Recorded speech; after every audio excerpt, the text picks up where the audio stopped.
CP ఇప్పుడు కాంగ్రెస్ పార్టీలో విలీనం చేశారు తెలంగాణ రాష్ట్రం. అయినా కూడా తెలంగాణ రాష్ట్రం నుంచి కొంతమంది నేతలు, మీకు సంబంధించిన నేతలు కేవలం 1000 కోట్ల కాంట్రాక్ట్ వర్కులు జగన్మోహన్ రెడ్డి ఇవ్వలేదు కాబట్టి ఇప్పుడు ఆయన మీద అపవాదాలు మోపుతున్నారు. వైఎస్ షర్మిల గారు పదే ప్రెస్ మీట్లు పెడుతున్నారు. దీనిపైన మీ కామెంట్ చేయండి. ఇలా మాట్లాడే వాళ్ళు జగన్మోహన్ రెడ్డి గారు పడేసే కుక్క బిస్కెట్లకి ఆశపడేవాళ్ళు. ముందు నా గురించి మాట్లాడకముందు మీకెంత డబ్బులు అందుతున్నాయో ముందు అదొకసారి ఆలోచన చేయండి, ప్రజల ముందు పెట్టండి. వీళ్ళు చెప్పడానికి ఏముందండి, 1000 కోట్లైనా చెప్తారు, నేను 10,000 కోట్ల వరకులు కూడా అడిగానని కూడా చెప్తారు. ఒక్కసారి ఆలోచన చేసుకోవాలి. ఇదే జగన్మోహన్ రెడ్డి గారు రాజశేఖర్ రెడ్డి గారి మరణం వెనకాల రిలయన్స్ హస్తం ఉంది అని ఒకప్పుడు అన్నారు. అందరూ నమ్మారు. ఎంతోమంది రాజశేఖర రెడ్డి అభిమానులు రిలయన్స్ సంస్థల మీద దాడులు చేసి కేసులలో కూడా ఇరుక్కున్నారు. ఆ తర్వాత జగన్మోహన్ రెడ్డి గారు వాళ్ళ అవసరం తీరిపోయాక ముఖ్యమంత్రి అయిన తర్వాత అదే రిలయన్స్ సంస్థకి ఎంపీ పదవికి, వాళ్ళకి చెందిన మనిషికి ఎంపీ పదవి కూడా ఇచ్చారు. మరి మీరా అండి మాట్లాడేది? ఇదే జగన్మోహన్ రెడ్డి గారు వివేకానంద రెడ్డి గారి హత్య వెనక చంద్రబాబు గారి హస్తం ఉంది అని సిబిఐ ఎంక్వైరీ కోరిన మాట వాస్తవం కాదా? జగన్మోహన్ రెడ్డి గారు ముఖ్యమంత్రి అయిన తర్వాత సిబిఐ ఎంక్వైరీ వద్దు అన్న మాట కూడా వాస్తవం కాదా? అంటే మీరు ముందు చెప్పిన మాట అబద్ధమని మీరే నిరూపించుకున్నారు. ఎందుకంటే చంద్రబాబు నాయుడు హస్తం నిజంగానే ఉంటే you would welcome the CBI enquiry.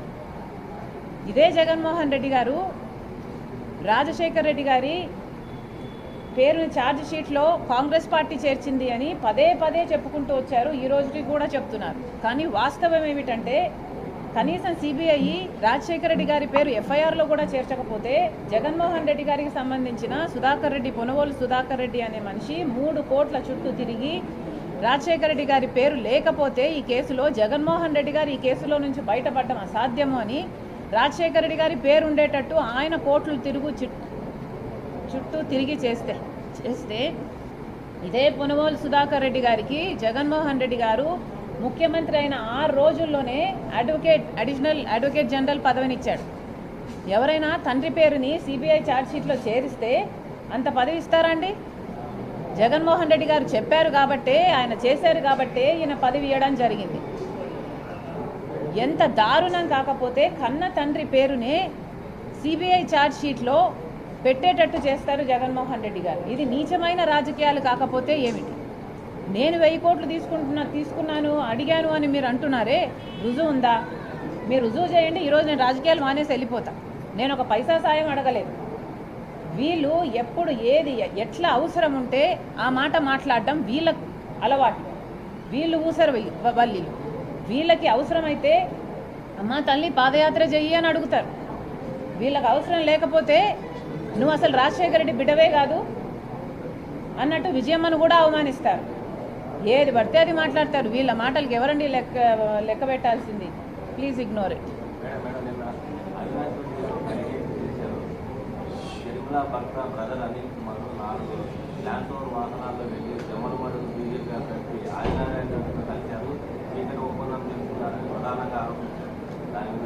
Avinash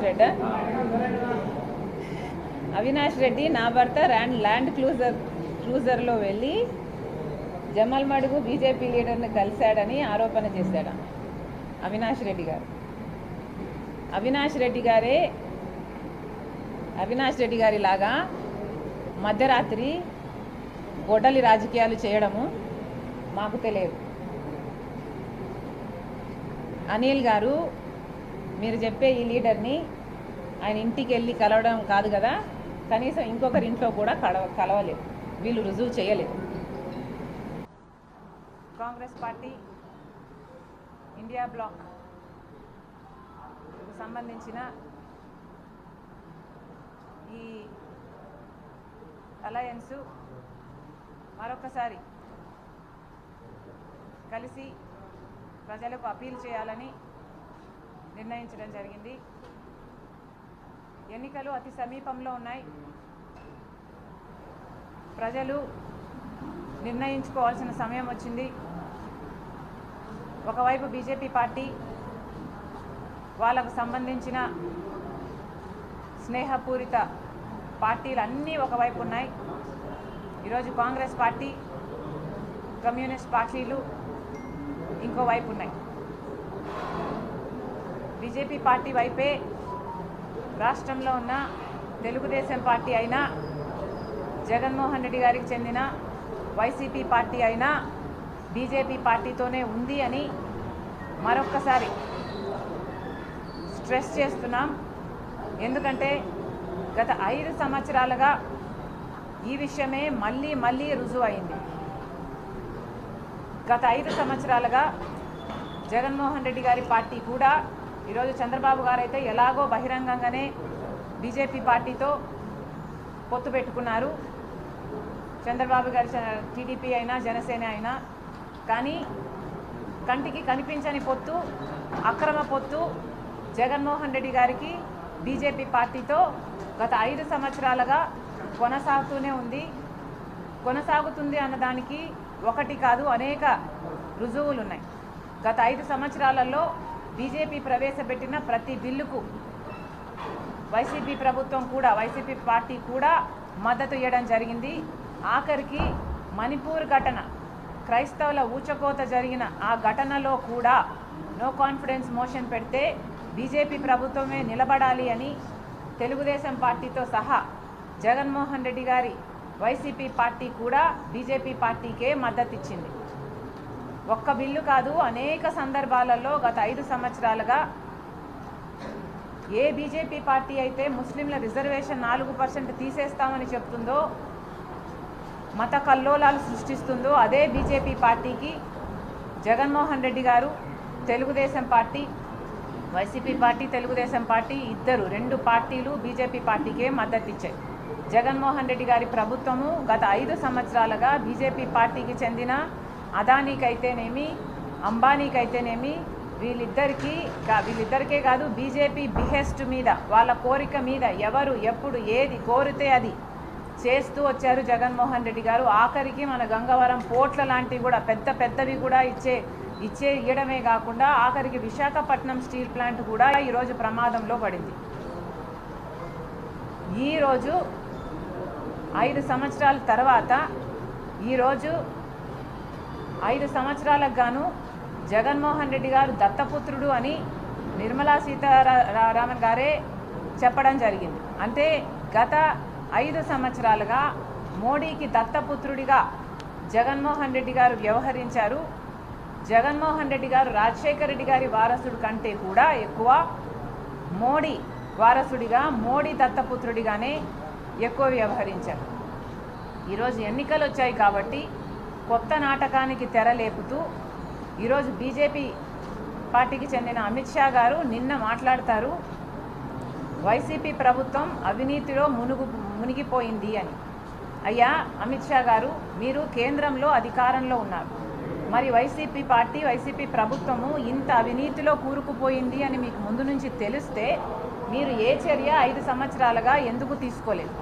కేవలం మీ దత్తపుత్రుడు కాబట్టే మీరు తీసుకోలేదు అని మేము ఆరోపిస్తున్నాం.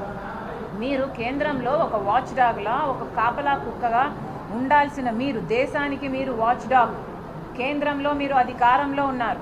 మరి అలాంటప్పుడు ఒక రాష్ట్రంలో అవినీతి జరిగింది అని మీకు తెలిస్తే ఒక ఈడీ అయినా, ఒక కాగ్ అయినా ఎందుకు మీరు ఆదేశించలేదు? ఎందుకు ఏ చర్య తీసుకోలేదు? ఎందుకంటే జగన్మోహన్ రెడ్డి గారు మీ దత్తపుత్రుడు కాబట్టి, ఎందుకంటే జగన్మోహన్ రెడ్డి గారు మీరు చెప్పిందల్లా చేసే మనిషి కాబట్టి, ఎందుకంటే జగన్మోహన్ రెడ్డి గారు మీకు తొత్తు కాబట్టే ఈ 5 సంవత్సరాలు ఆయన మీద ఏ చర్య తీసుకోలేదు. ఈరోజు మాట్లాడుతున్నారు అవినీతిలో కూరుకుపోయింది అని, ఈరోజేదో వైరం ఉన్నట్టు మాట్లాడుతున్నారు అంటే అది కేవలం మైనారిటీల ఓట్ బ్యాంకు వైసీపీకి చెక్కు చెదరకుండా ఉండాలి. వైసీపీకి వచ్చే ఓట్లు వైసీపీకి రావాలి, వైసీపీకి వచ్చే ఎంపీలు వైసీపీకి రావాలి. టీడీపీ ఎంపీలు ఎలాగో బీజేపీ పార్టీ అలయన్స్లో ఉన్నారు, అటు చంద్రబాబు గారిని ఇటు వైసీపీని, ఇద్దరు పార్టీని కలుపుకుపోవాలి అన్నది బీజేపీ ఉద్దేశం అన్నది ప్రజలందరికీ చాలా తేట తెల్లమయ్యేటట్టు నిన్న వ్యవహరించడం జరిగింది.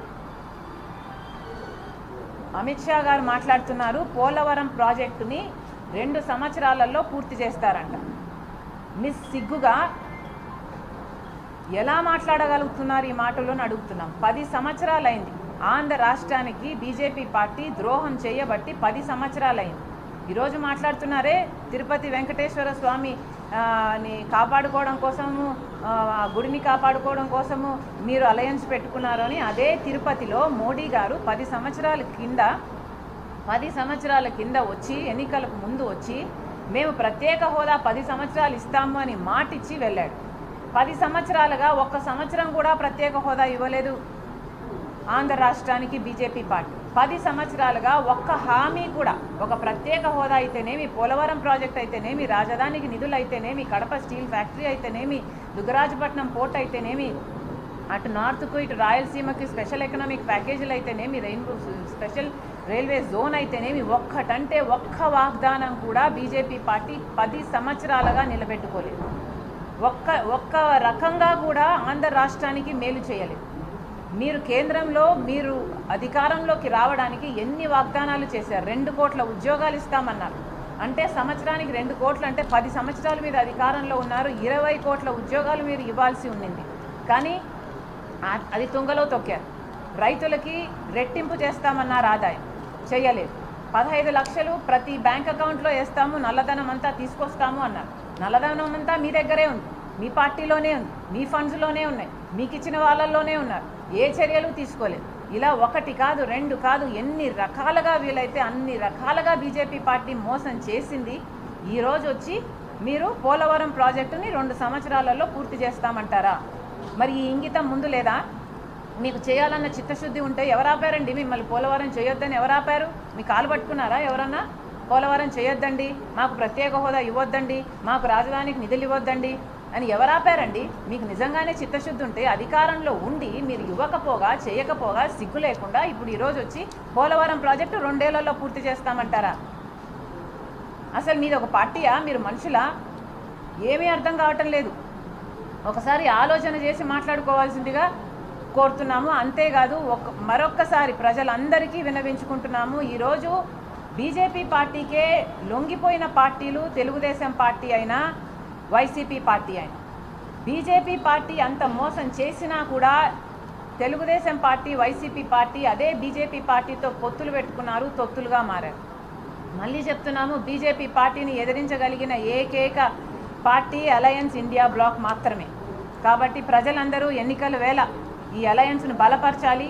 మనకు పోలవరం ప్రాజెక్టు కావాలన్నా, ప్రత్యేక హోదా 10 సంవత్సరాలు ఇస్తామని రాహుల్ గాంధీ గారు కాంగ్రెస్ మేనిఫెస్టోలో పెట్టడం జరిగింది. మనకు రాజధాని కావాలన్నా, మనకు ఏ మేలు జరగాలన్నా, మన రాష్ట్రం అభివృద్ధి చెందాలన్నా కాంగ్రెస్ పార్టీ అధికారంలోకి రావాలి. మరొకసారి ఇండియా బ్లాక్ అలయన్స్ని బలపరచాలని ఆంధ్ర రాష్ట్ర ప్రజలందరినీ మనస్ఫూర్తిగా కోరుతున్నాను.